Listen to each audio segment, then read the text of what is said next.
Vous avez d'autres questions?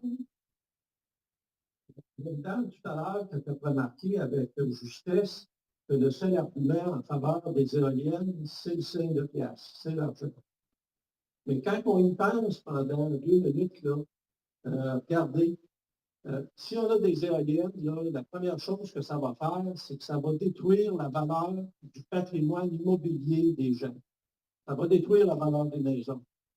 Et on comprend pourquoi il y a eu des pétitions, les gens n'en veulent pas d'éoliennes. Ces gens-là, ils n'iront pas acheter une maison qui est près d'une éolienne. Si on a le choix entre deux régions, une où il y a des éoliennes, une où il n'y en a pas, ils vont aller là où il n'y en a pas. S'ils vont là où il y a des éoliennes, ben, ils vont payer moins cher pour des maisons. Ça, c'est la première chose.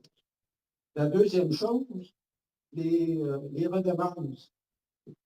Moi, j'ai regardé un contrat de cultivateur, parce que les cultivateurs, quand ils reçoivent ça, ces contrats-là, et puis se font harceler par les représentants des promoteurs pour les signer, bien évidemment, ça les inquiète.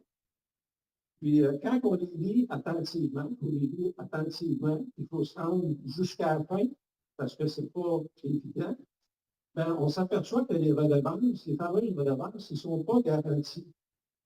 Il y a toute une liste, une succession d'événements qui peuvent amener à la diminution ou à la cessation du paiement de ces redevances-là.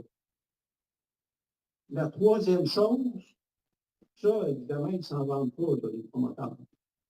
Et la troisième chose, vous pouvez imaginer que s'ils font moins de profit qu'anticipé, c'est où qu'ils vont couper? Ils vont couper dans les dividendes qu'ils vont verser à leurs actionnaires ou dans les bonus qu'ils vont verser à leur cadre. Ils vont couper dans les redevances. C'est sûr. La troisième chose que je veux vous faire remarquer, c'est que les parcs éoliens, ça a une durée de vie d'à peu près quoi, 25 ans. Mais au bout de 25 ans, là, le promoteur, est-ce qu'il va être là? C'est une question qu'on peut se poser. Et c'est sûr, ici au Québec, les parcs éoliens, on n'a pas ça depuis longtemps, mais en Europe, ça fait longtemps qu'il y en a. C'est arrivé souvent qu'à la fin de la durée de vie du parc éolien, ben là, le promoteur n'était pas là. Fait que là, ben, ça retombe sur les épaules du cultivateur. Si le cultivateur n'est pas capable de payer pour le démantèlement de l'éolienne, ça, c'est à peu près entre 1,5 et 1 million de dollars pour démanteler ça. Mais à ce moment-là, ça retombe sur les épaules de la communauté. Fait que moi, ce que je préfère, c'est qu'il n'y a pas d'argent à faire avec ça.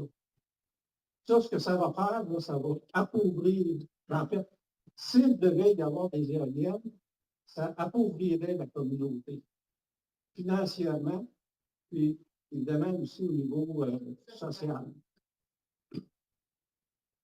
L'autre chose que je veux dire, puis je pense que ça va résumer un peu ce qui a été dit aujourd'hui, c'est que, est-ce que vous avez déjà vu ça, vous autres, quelqu'un qui ne vous aime pas et qui vous offre de l'argent? En tout cas, moi, je suis peut-être niaiseux, peut-être que je n'ai pas beaucoup sorti. Moi, je n'ai jamais vu ça.